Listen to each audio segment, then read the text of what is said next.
I'm Susie Landolfi, and welcome to Be Crazy Well. Now, why would a therapist say that? Because we all have mental health struggles, even therapists. The good news is we have so much more information about how we can be crazy well. On my podcast, we don't focus on what's wrong with us. We want to know what happened to us. We're going to explore how trauma affected us, both negatively and positively. That's right. I said positively. It's called post-traumatic growth, and it's a real thing. Be Crazy Well will share mental health wellness practices, the newest mental health research, and most importantly, how we all get to create the person we deserve to be and the life we deserve to live. So join the mental health evolution and be crazy well.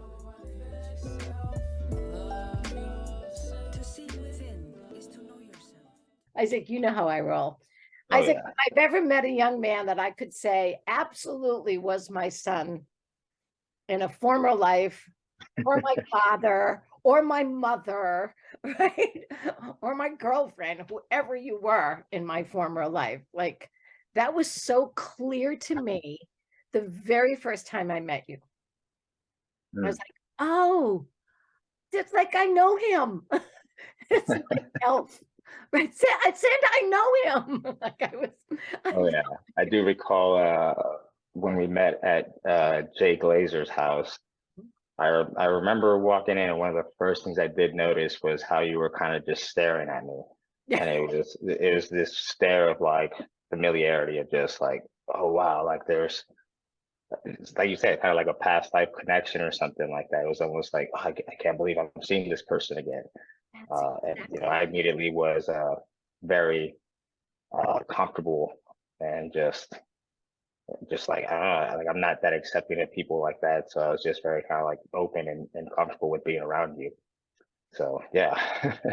I appreciate you sharing that with me. We've never talked about that. And it's such a part of life that we don't honor, Mm. that we think it's woo-woo shit, or people won't understand, or our past trauma makes us doubt it. Because both of us could have looked at each other and said, uh-oh, like who's this person and why am I feeling familiar with them? And if you've been ever sexually molested, if you've ever been verbally and physically abused, we could go there with Mhm. it as well and protect ourselves from the people that are familiar as well. This was a deeper familiar, because that happens with me with people that are dangerous. I Yeah. know who they are, and I now know enough to back away, right? Yeah. It was not that way with you. It was and of course I have to, as an older woman, go, oh shit, I hope I'm not giving off any wrong vibes here. I mean, this is a son to me. This is a grandson to me. This is somebody that I totally respect. It's finding out that and knowing that you're a fighter. You're a fighter for yourself and for others, that you're a true protector, that you make other people uncomfortable because you won't say things in a very, easy way for them to digest. You're not going to do that. You're not going That's to very give us true. the easy route, Isaac. Yeah. Yeah, definitely, and even too, like, it could have gone where, like you kind of said, in more of like the dangerous path of like me with my hypervigilance and like PTSD of just automatically guarding and pushing away and kind of going into that again, that hypervigilance state, and keeping people at arm's distance or more and stuff. So um, yeah, and I have worked on how I deliver some messages, depending on the level of relationship I have with the individual.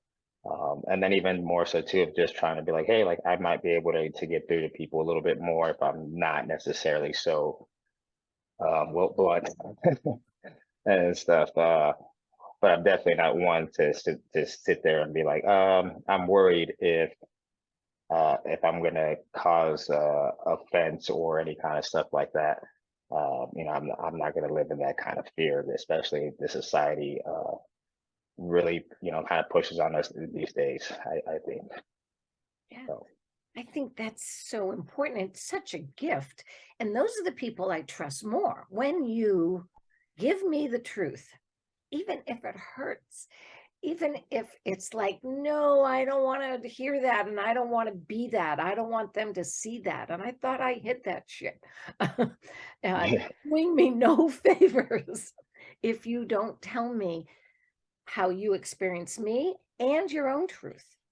Like, how do yes, we come up with something that will be safe and work for us and for others if we don't do that? Right. And exactly. yeah, Yeah, and I've always been someone that I mean, you have to tell me very bluntly, and you can't give me a little bit of grace or leeway because then I'm like, oh, it wasn't that bad. It has to be like, no, like you messed up. This is not acceptable.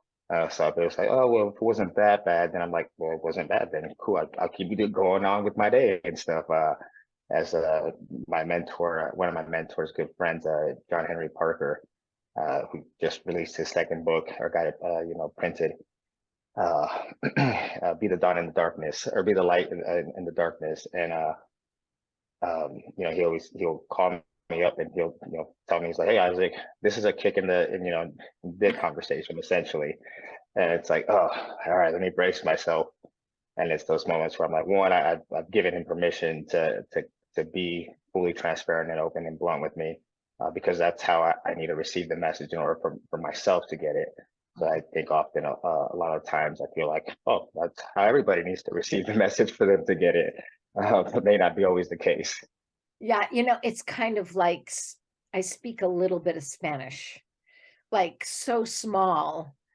And so if you give me a lot of Spanish, I'm lost. Like, Mm. give me a couple of words, make sure so it's any language, it's any message.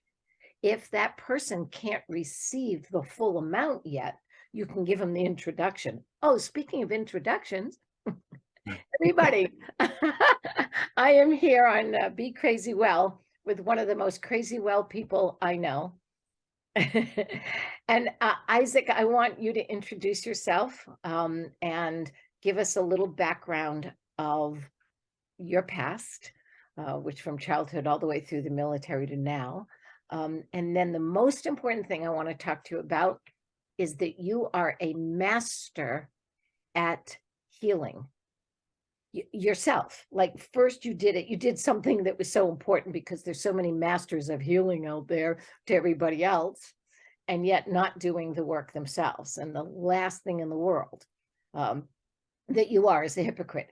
So I would love you to share what you did, how difficult it was, sort of the journey of your healing now is more important. And I think to people that will listen to this, that's what they're searching for. They want people like you to share, like, what did you do? And even if I don't do all of that, or it's not right for me to do everything you did, just sharing that story helps me. Is that Definitely, okay? definitely. Yeah, definitely, definitely. All Full right. Well, name, yeah, go for it. Full name, cool. everything. All right. Well, my full legal name is Jose Isaac Saldivar, Jose Isaac Saldivar. I go by Isaac because I'm the third Jose Isaac Saldivar, and so my dad identifies as Jose. Um, First generation American. I was born in 1986 in Las Vegas, Nevada. Used to have two siblings, older sister, younger brother. Estela and Andres. And growing up here in Las Vegas, you know, I remember in my early childhood, there was a lot of don't let people know where we're from, because my parents were immigrants, and they were working on getting their citizenship and everything. So it was a little bit confusing for me because I couldn't speak English until I was almost in fourth grade and stuff. And then yeah. Um, but then having to live in this kind of fear of like, oh, people catch wind, my parents don't have papers yet. They could, be taken away, or even all of us like sent somewhere else. Right. And so I didn't identify that that was really an issue until much older in my life and everything. But I grew up in a side of Vegas, on the east side of Vegas, on the east side and north side of Vegas, where it was predominantly gangs and a more poverty level. And so in junior high, started getting involved with gangs. Everything started, getting in fights and everything. And because my sister was older, I hung out with her a lot more. And she's 5 years older. So, I started getting into things a lot earlier than I probably should have. Mhm. So I did experience a lot of life situations very early on. The first time somebody shot at me, I was in seventh grade. And so getting in fights, getting stabbed in my leg, stabbed in the back. I started becoming really rough around the edges. And then, I got to high school and I was just kind of, sucked in with the kind of like, oh, be popular and, I did sports and, athletics and clubs and everything, but I was kind of doing the clubs more so to kind of what at the time I thought was to keep people from seeing my more deviant side and everything. So I can kind of put up this facade of like, oh, he's a good kid and stuff while I was out doing all my dirt and everything. And then I think it was the first time uh, I had smoked marijuana and stuff was in junior high. But little did I know that it was laced with PCP and stuff. So very bad experience that kept me away from it for quite some time. And then, later on, decided I was all right. I found out what had happened, and then I figured I'd give it another shot. And then it was just kind of recreational for me and stuff. But then I got into, selling and stuff, and it was more so selling opioids and everything, like lower tab tens and stuff. And I made a lot of good money at a very young age. I was making about 15,000 a month in high school, and that was me being conservative with not letting it show that I was making that, so I could keep myself under wraps. And so through high school, I ended up meeting my high school sweetheart, which we eventually got married. And once I joined the Marine Corps, but through high school, I was in ROTC and I did a lot of sports, student council, and everything. And school was always relatively easy for me. I was not one to like want to sit in class and everything. I just somehow understood pretty much everything off the back, except for English. I struggle. I to this day struggle with like English literature classes and stuff. Just the grammar or the punctuations get me somehow. But um, so I was involved in all that kind of stuff, and my grandma passed away, my niece passed away, and I ended up having a suicide attempt in my senior year. And so, by the grace of God, I pulled through, and they were able to get me to the hospital, and they were just kind of in amazement of like, hey, man, you took a lot of stuff. Like most people won't live through that kind of thing. And so I still at that time didn't take it. Wasn't grateful. I was just kind of like, all right, I got to get out of here and whatever. And just kind of numb. And then at that point, I had already previously committed to going to the Marine Corps. That was something I was always interested in as a young person, younger person. And I remember one of the big reasons why I wanted to join was one, I just had this thing in me to want to fight. I would always fight people that were picking on bullies at the school and stuff. It just something really irked me about that, about people not being able to defend themselves and them being the ones that were targeted. So I I was drawn to the Marine Corps because I figured if I'm gonna join the military, I'm gonna join the best branch, do the best, get the best training and do what it was designed to do. And so I did that. And the other big reason for it was aside from patriotism and stuff, which now we can go into a different discussion about that, but was that I felt that if I joined the military and if I went and fought a war, that it would solidify my family's right to be here. That nobody would ever tell us that we don't have the right to be in this country. You know. I can't imagine how many people, immigrants, feel that way and have never said it. No one's ever said that to me, ever. Yeah, and that was around the time I kind of started identifying a little bit of my childhood upbringing and stuff, and how that kind of impacted me, or well, really impacted me. And so, joined the Marine Corps. Started feeling like I was on top, like I had it under control. Um, started feeling invincible and thinking I'm the man now, and or I'm a man now. And I got married at a very young age. I got married when I was 19, and I just felt like, oh, like this is what's supposed to happen now, And little did I know, going to combat for the first time would have severe um, changes, or affect me in severe ways. And so, I slowly started kind of pushing away, was numbing out, was, you know, self-medicating a little bit at the time.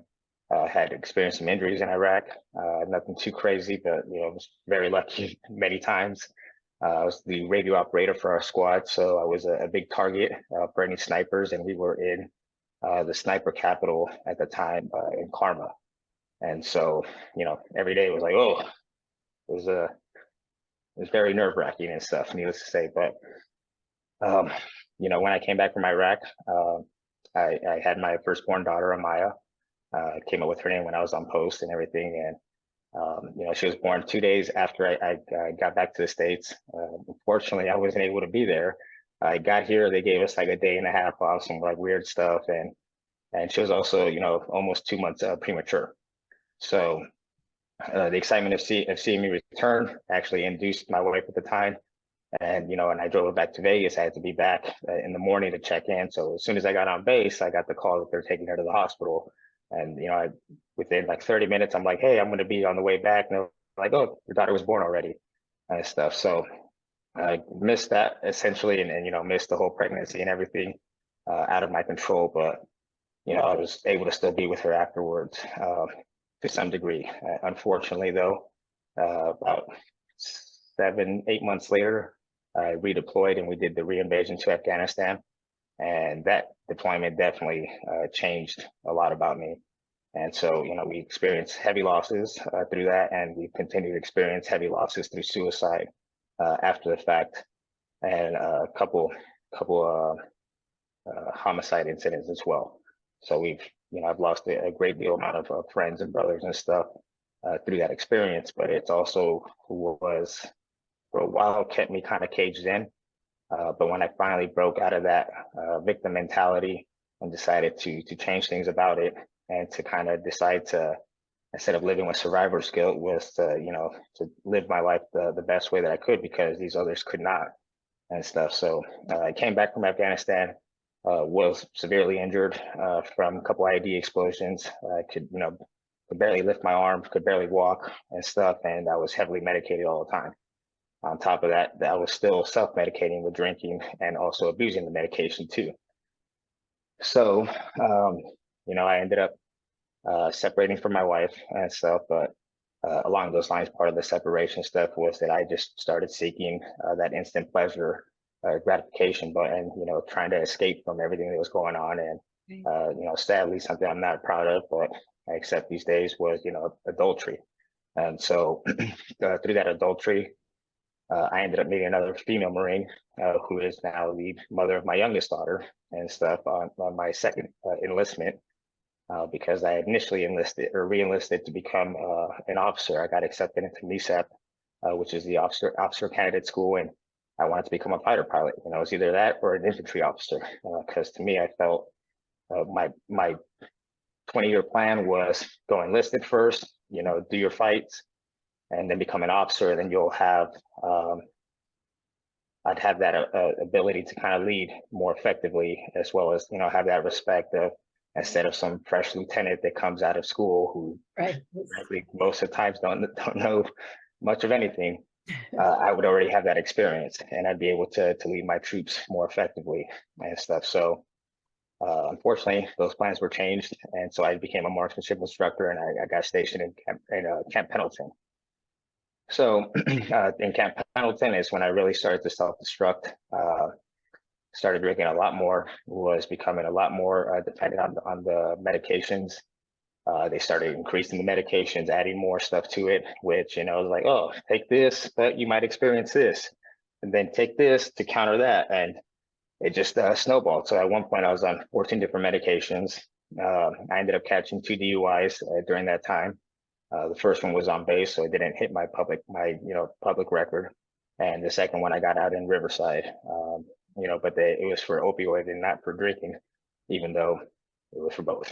And so I was very fortunate that things played out well. I did get charged with 2 AJPs. at the time. So I lost rank the second time, but I was able to pick it back up before I got out. And excuse me, it's a lot stirring up in Yes. Let me take a breath here. All right, we're gonna take a sip of there. coffee. Yeah. So, you know, I accepted the fact that, it was very unlikely that I would get healed physically to be able to return to a Victor unit for an infantry and stuff. And so to me, it was like, if I can't do what I intended to do in the Marine Corps, then there was no reason for me to stay anymore. And so during that time, because of the injuries, I was being seen for a medical board, and Right. I was medically separated from the Marine Corps. And at the time, I felt very outcasted. Where there's this stigma: if you're hurt, you're kind of useless, and they essentially kind of punish you for it. I don't know if that's the case still going on today. Mhm. Because I got out in 2012, and but I felt very bitter about it. I felt like I was just discarded and used. I felt very low about myself, like, that I would never have purpose again. And so I just fell into this, massive, my slump went deeper and deeper into the hole, and my victim mentality grew and grew more. And that woe me mindset was just really taking over a lot. And I just continued to escape with the narcotics. And then it was the little one's mom that, she one day just told me, like, hey, like, you're out now, like, why don't you try, smoking marijuana or, cannabis products in order to, relieve the pain and get off the medication, because it had gotten really bad. I was, seeking the medication out on the streets and stuff. I was getting a lot stronger doses. So at one point I was taking 3 30 milligram Roxys at a time. Oh, Yeah. And so so most people get prescribed, like, Vicodin, or, at most like Lortab 10s. Well, this is like taking 3 of those, very concentrated, just pure codeine and stuff. And I was still functioning while doing all this stuff. And so when I got out, I told myself I wasn't going to work for a while. I was going to give myself some time to decompress. And that turned into a couple of years of not doing it. And that's so, right. I've heard that many times. That's yeah. yeah. And Okay. I gained a lot of weight. I was up to like 230 pounds, just zero desire to do anything and stuff. And, needless to say, well, say it anyhow, I wasn't being the best father, best person, best son, or best partner and stuff. And that kind of ultimately led to, separating from the little one's mom. And so, and at that point, I really fell into this in deeper depression and stuff, where, another thing I'm not, proud, or that I'm ashamed of, is, it had gotten so bad that my 8-year-old daughter was taking care of, my 3-year-old at the time, where I just wouldn't get up, and, Maya was trying to like feed her and stuff like that. And that's when it kind of really started dawning on me. That's like, I have to do something. Like, this is not right. And so the the straw that broke the camel's back was one day, I went to go buy some Roxy's with the intention of, hey, I'm gonna get 120, I'm gonna sell 100 of them and keep 20 for myself. Well, I ended up taking 100 and only selling 20. And it dawned on me that I was like, hey, like, if I do this again, I can't pay my mortgage. I was only living off my disability at Mhm. the time. So that was like about 1,500 a month. And so I decided I had to change something. And when I did pick up smoking, I actually went cold turkey off all the other medications. I stopped taking all the painkillers. I Wow. stopped drinking. I got myself back in the gym the next day and just committed myself to, detoxing and getting off it, and, and just trying to get the mobility back. Doctors kept telling me, hey, your body's been through a lot. You need rest. And I was just accepting the diagnosis, and thinking that, hey, they're the experts, they Mm. must know what they're talking about. And so for all those years, I wasn't doing anything. And when I finally decided to break out of not being my diagnosis, I got in the gym. Title of your book. Is the title of your book, not being your diagnosis. Okay, keep going. So, so I got in the gym, and I dropped a ton of weight. I went from 230 to about 155. And so during that time, I looked I looked like I was on crack because I was so skinny and stuff. My natural body weight's around 170, 175.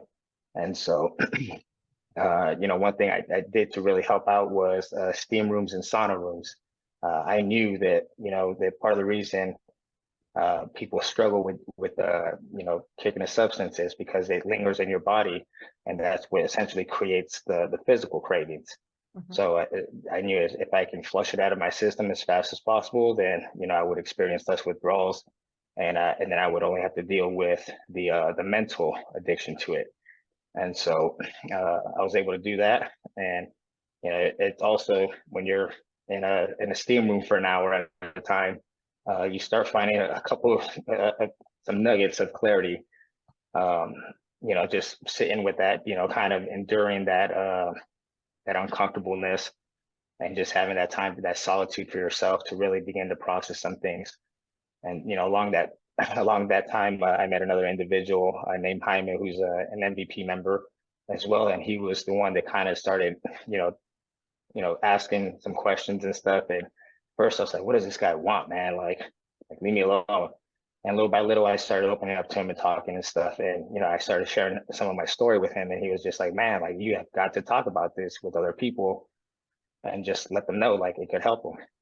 I didn't think anything of it because I kind of viewed it as it's like boasting or something. Like that's not something I'm about. I don't like to brag or Right. any kind of stuff like that. So I became closer to him, started talking and all that kind of stuff, and then I started researching what could help my body heal faster and better. And so then I looked into testosterone type therapies and stuff because the doctors kept telling me, hey, you're not going to be able to ever do any, like this is as good as life is going to be for you. And at the time, I think I was 25, 26. And I'm like, there's no way that I could have a quality of life at this age experiencing these kinds of things. And so I took it on myself that I was like, I'm going to do my own homework and figure out what my path to healing looks like.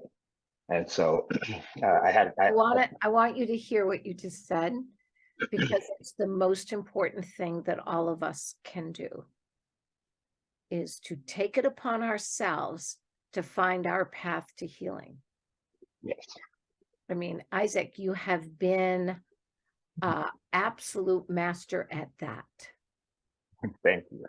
It's true. It's true. I So definitely don't always feel like it, I but understand. Well, we don't always get it 100%, right or effective. I'd rather say effective than right, because right and wrong, good and bad, they've been used a lot to kill people and, subjugate people and everything else. Effective to me means, is it working? That's what yeah. you learned in the military, right? It wasn't like whether you liked it or not, it was whether it was effective. Did it help the mission? Mhm. So it took your opinion sort of out of it, more looking at what it was doing. And so you did that. You became your own expert, which is what we were talking about before I even hit the record button, is that idea of helping people practice being their own master at their healing journey. Yeah. Never mind the fact it makes you feel better that you are in charge, that you're the one, not to say that you can't get information and help from other people and very bright people and, indigenous people where you basically created your own sweat lodge. You know that, right? When you went in that song. Yeah. Yeah, like you did that. You did a thousands and thousands of year old healing experience. Oh So yeah. you went and became your own master. What did that do for you? You're still on that journey. Yeah, it definitely thank you, Susie. I definitely started taking ownership and accountability of my actions and how I was showing up, and how I was kind of essentially the cause of my own suffering, and where I was pushing people away even though I wanted to be loved and I wanted to love others. And I was doing that because I was guarding out of fear of rejection, fear of abandonment, fear of not being good enough and stuff. So it's like, hey, if it's just me, nobody can hurt me. at the time I didn't know that I was hurting myself to the grandest scale, you know. There's the So surprise.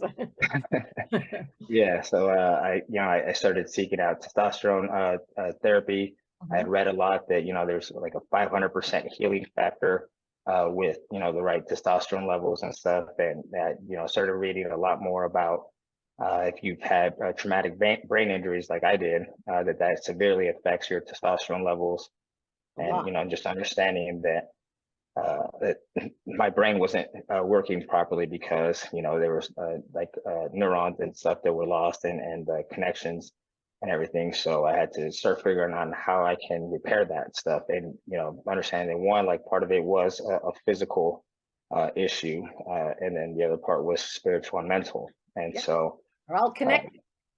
yeah, definitely. And so and I figured, I was like, all right, I'll take care of the physical because I can understand that a lot easier Mhm. than the spiritual, and that and the physical would lead to me kind of healing more of the mental and eventually going into the spiritual. And so I was very fortunate. One of my cousins married into a Christian family, and her husband, constantly would ask if I wanted to go to church with him. And so um, it was craziest thing. I just, was always telling him, like, leave me alone, bro. Like, I don't believe in religion and stuff like that. I believe in a higher power, but I don't believe in religion. And so, it's the weirdest thing. I woke up one morning and I just, like, how they often reference this, they'll tap you on the shoulder. And I felt that tap, that calling, that I was like, I need to go to church and stuff. So I called up my cousin Matt, and I'm like, hey, like, is that invitation still open?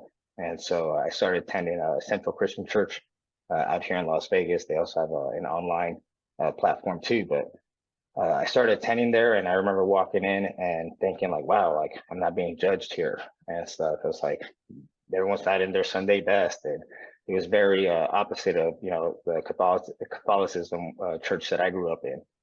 And so, I started finding some acceptance there. I started, surrounding myself with a little bit better people and stuff. And one thing that you were mentioning about earlier was, just, going around and asking, seeking advice. And one thing that stood out to me a lot was the wise seek counsel in many.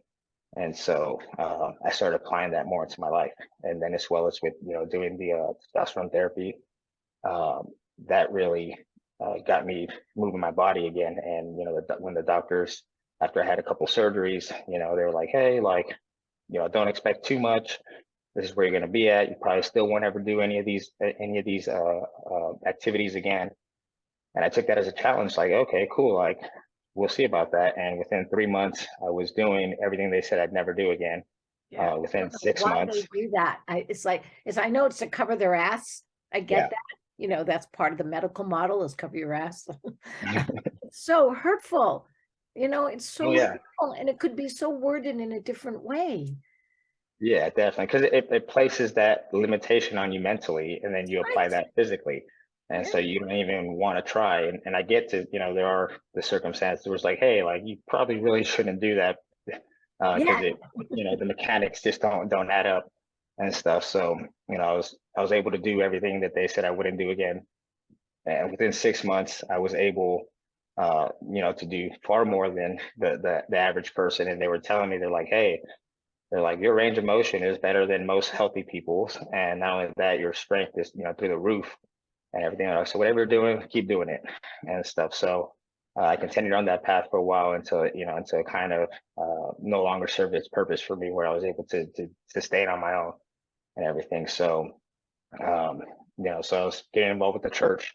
I decided to pursue school, and then I sought out a degree in sound engineering and audio production.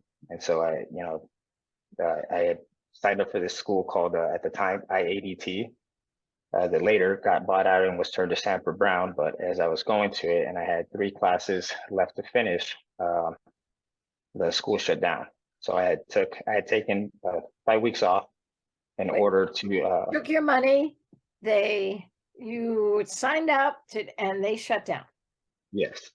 So during that time, I was going through a custody battle with the little one's mom, to where every Saturday for 3 years I drove to and from California to pick up or drop off my daughter. and I knew enough then that um, I never wanted my daughter to think that her father didn't try to have her in my life and stuff. So, it was an easy commitment for me to make that choice. It was very frustrating and definitely hard on the pockets and everything, and as well as just my freedom and schedule to go out and do other things I wanted to do. But it was well worth it.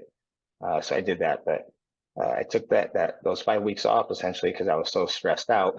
And I let them know I was going to be coming back in 5 weeks. They said, "Fine, no problem." And 2 weeks into that, I got a phone call saying, "Hey, we're shutting the school down, and since you're technically not enrolled right now, like you can't come back and stuff. And too bad, so sad. Yeah, we're keeping your money, and your credits and everything are no longer useful because we lost our accreditation."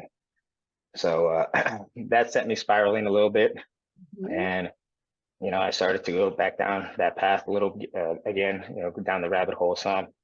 But during the time, I was also taking my oldest daughter, Amaya, to therapy, and she was doing neurofeedback at the time. And so uh, the therapist there, started noticing some things about me, and I would talk with her too, and she offered to do free neurofeedback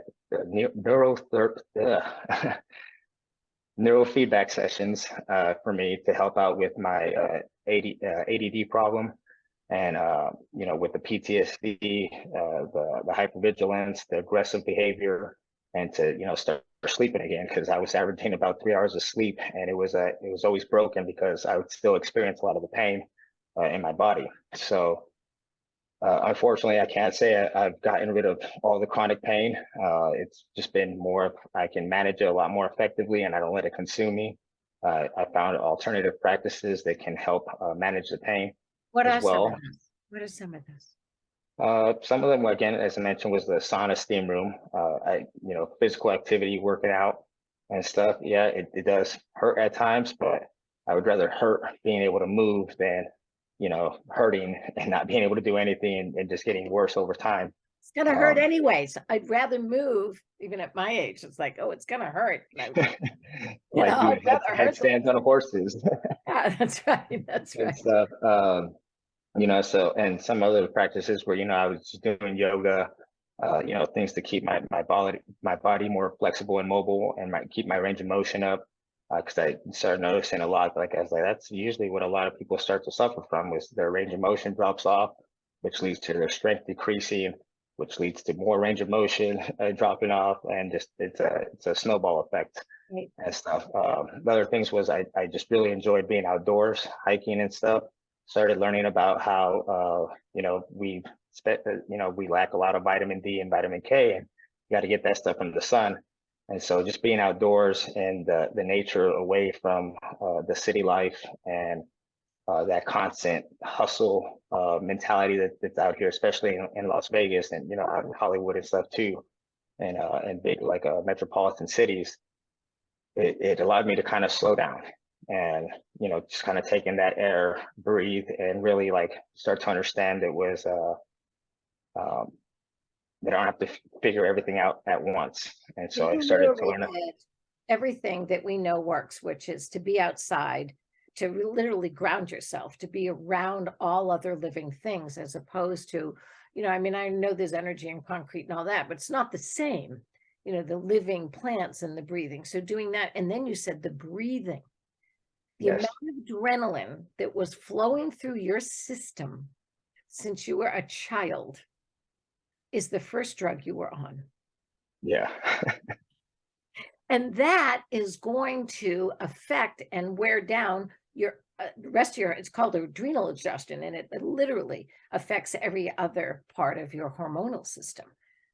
So what you did, what everything that you're saying is sounds too simple. Like, I want to say you got to get on this very important drug, and people go, "What's that?" I've taken like everything out there, and I go, "You might not have taken this," and it's called oxygen. Yeah. It's Yeah. the most important drug that we have and the most healing. So what you're saying, Isaac, is so important. It's Oh yeah. You everything. know, and speaking of adrenaline stuff too, was that was a big issue that I had was the constant adrenaline seeking, just Yes. needlessly endangering myself and doing reckless behavior Yeah. and stuff like that. And a lot of it was too because when you have that much adrenaline flowing through your body, and constantly flowing through your body, and you suddenly don't get that anymore. Nothing really seems exciting anymore. Nothing seems to be fulfilling, and then that kind of adds into the not having purpose and stuff, which is I think it's very important for everyone to find what their purpose is and what God's purpose for them is and stuff. So I started discovering that a little bit later and everything, but while I was out hiking and everything, I would just find that peace and, like you said, ground myself. Still during this time, I wasn't really talking to a whole lot of people and stuff. I mainly hung out with the same two people for 5 years. Both were civilians and everything, which like most veterans don't want to be around civilians and I everything. don't But want to be surrounded by villains, and I am one. They aggravate the shit out of me. That's why I well, hang out with you guys. oh yeah, but I mean, I think veterans are also very difficult as well, and there's a Sure. lot of times I don't want to be around them and stuff. But when I was around the civilians, I was able to kind of start understanding that I was like, hey, it's very unrealistic for me or the military populace, it's just only 1 to 2% of the populace, to expect the other 98% of the populace to conform to our way of being. And not only that, I was able to begin to understand that it wasn't so much a veteran civilian problem, that it was just people problems, man or woman or whatever. That this was something that afflicts all of us and stuff. So I was able to gain an understanding and compassion towards the other side, essentially, and to understand my side a little bit more, where how sometimes I was showing up a lot of times wasn't also proper either, because I was in that black and white linear way of thinking, and right or wrong and stuff, and I was able to start seeing the gray in things, and that started to expand my conscious awareness and stuff. And so during those 5 years, I began to practice with plant type medicines like psilocybin, also known as mushrooms. And me and my other good friend, we for 3 years, every 2 weeks, we would do 3.5 grams of mushrooms, which essentially is called Right, a hero's dose or a hero's journey. right, right. I was under the impression at the time that was the normal amount to take and stuff. So I didn't have an understanding of ceremony and ritual practice and the sacredness of it at the Right. time. That the intention, it's not recreational. You're right. It's not just taking it. Correct. Yeah, good for you. That's so important. Oh yeah. And so like I was somewhat applying some structure to it. The big thing was the intention, where we would, hey, like I kind of want to work on this. I didn't fully understand like integration afterwards and stuff, but I knew to say, all right, whatever I learn and during this ceremony or during this session and stuff, it's on me to apply that for the next like week or two as I prepare for the next one. And so I did that for about 3 years. And during that time, I was able to experience a lot of, what we call purging, Right, right. kind of emptying the cup.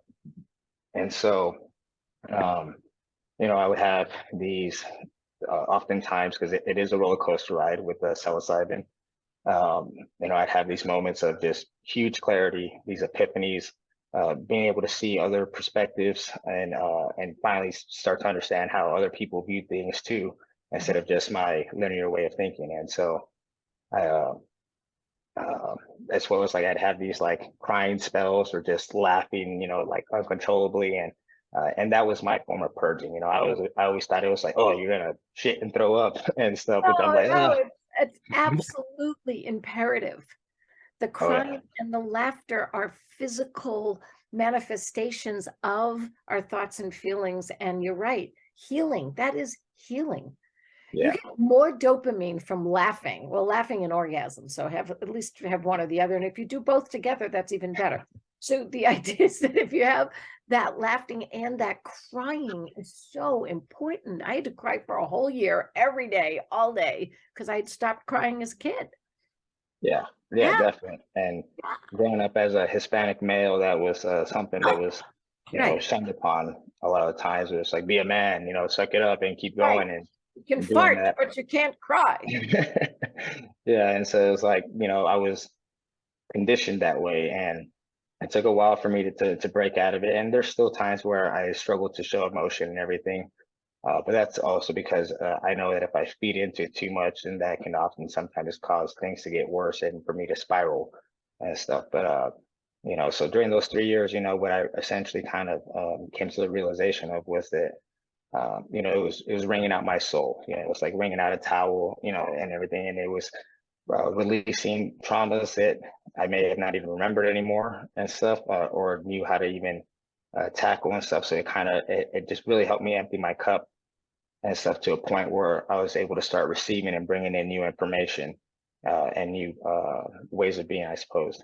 And so after those 3 years, me and my friend came to the realization as if we continue this path, that it would be an abuse.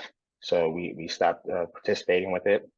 And right during that time is when MVP started getting formed up. And I got a call from one of my seniors in the Marine Corps who I did not expect to ever kind of lead me to this path because he was a wild one in the Marine Corps, and he just said, "Hey, Still a there's this wild one. program." This is true. He said, "Hey, there's this Love you, program Denver. that's gonna start in Las Vegas. I've been going to it myself. It's been helping me out, man. I just want to let you know about it." And I'm like, "Well, okay. Well, what's it about?" He's like, "Oh, we're gonna work out, and you'll talk to some people." I'm like, "All right. Well, physical fitness was very important for me at that time. I knew that was essentially one of the largest tools that I was applying that was helping me feel better.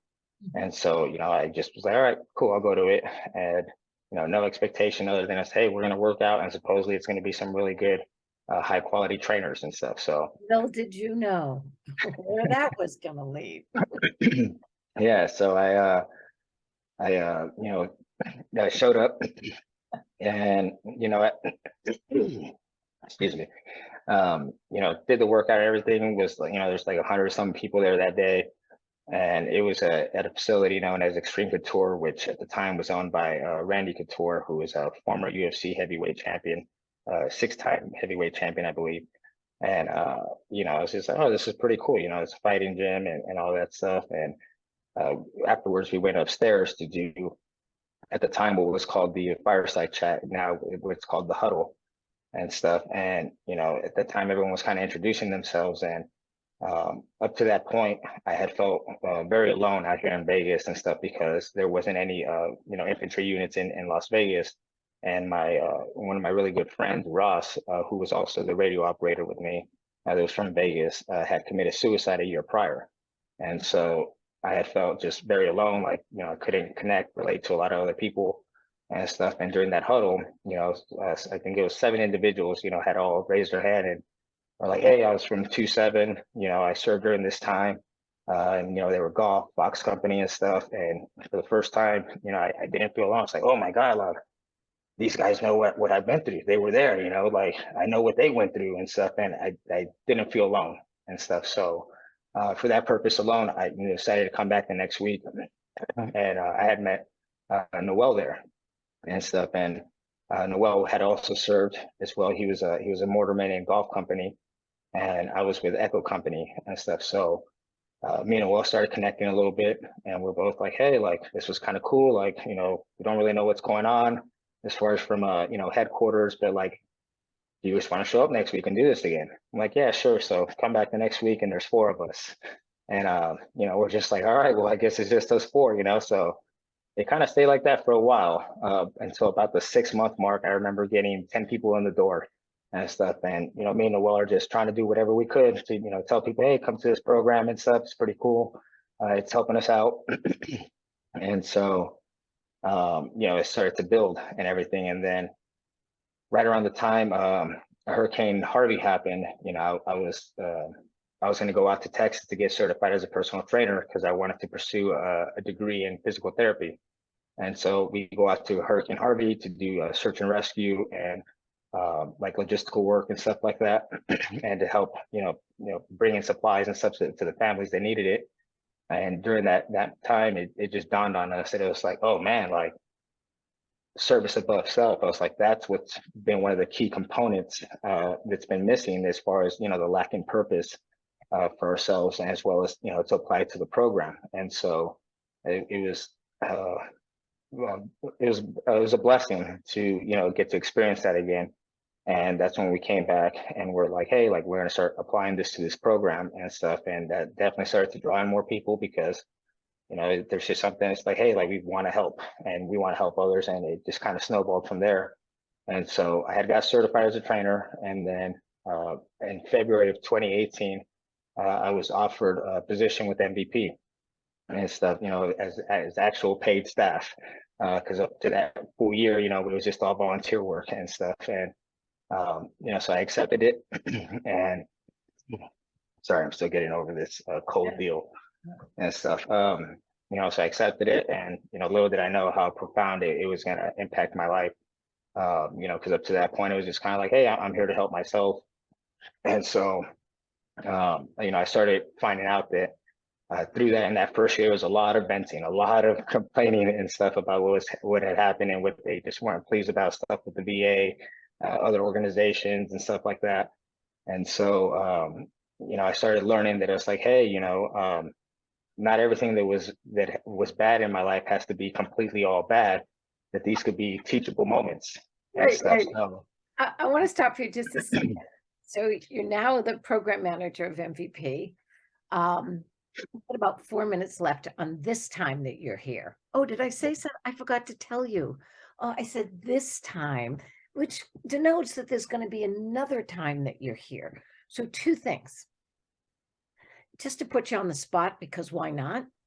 I would like you to come back every month and do a podcast with me on the healing things that you are researching and have done. You and I talked about this when you were program manager, about how I wanted you to be our researcher. You remember yes, that? Yeah. yep, So that's what you do. You research all the time and you are a seeker.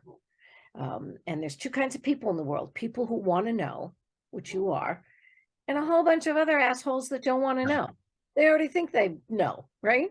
yeah, So, so anyway, I would ask you in front of everybody here, will you come back once a month and share with us all the things you've tried? Like you talked about the psilocybin and now what you've learned about that. You took the entire staff of MVP to a healing retreat place where we did a cold plunge and all this other stuff. Like you are constantly looking at and researching and testing and experiencing your different levels of healing, and now you're back to school yet again.